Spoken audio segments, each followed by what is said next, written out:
It has been pouring for 12 hours. 12 மணி நேரமா மழை ஜோன்னு பெஞ்சிக்கிட்டு இருக்கு. Since last night, it has been pouring. நேத்து நைட்ல இருந்து ஜோன்னு மழை பெஞ்சிக்கிட்டு இருக்கு. He has been working in this company for 5 years.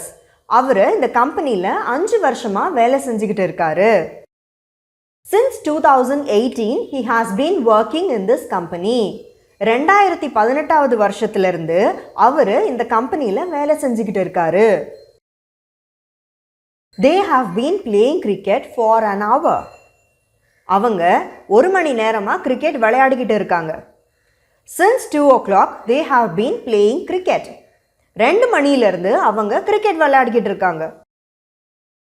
இப்போ நீங்கள் பார்த்த எல்லா சென்டென்சஸில் இருக்கிற ஆக்ஷனுமே இறந்த காலத்தில் ஆரம்பித்து இப்போ நிகழ்காலம் வரைக்கும் கண்டினியூ ஆகிட்டுருக்கு. அப்பேற்பட்ட ஆக்ஷன்ஸ்னுடைய கால அளவு, அதாவது டியூரேஷனை பற்றி பேசும்போது 2 வகையாக பேசலாம். ஒன்று சின்ஸை வச்சு பேசலாம், இன்னொன்று ஃபாரை வச்சு பேசலாம்.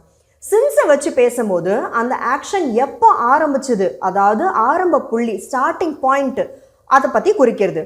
ஃபாரை வச்சு சொல்லும்போது அந்த ஆக்ஷன் மொத்தமாக எவ்வளவு காலம் நடந்துக்கிட்டு இருக்கு, அதாவது டோட்டல் டியூரேஷன், இதை பற்றி தான் சொல்லுது. இப்போ உங்களுக்கு புரிஞ்சிருக்கும்னு நினைக்கிறேன்.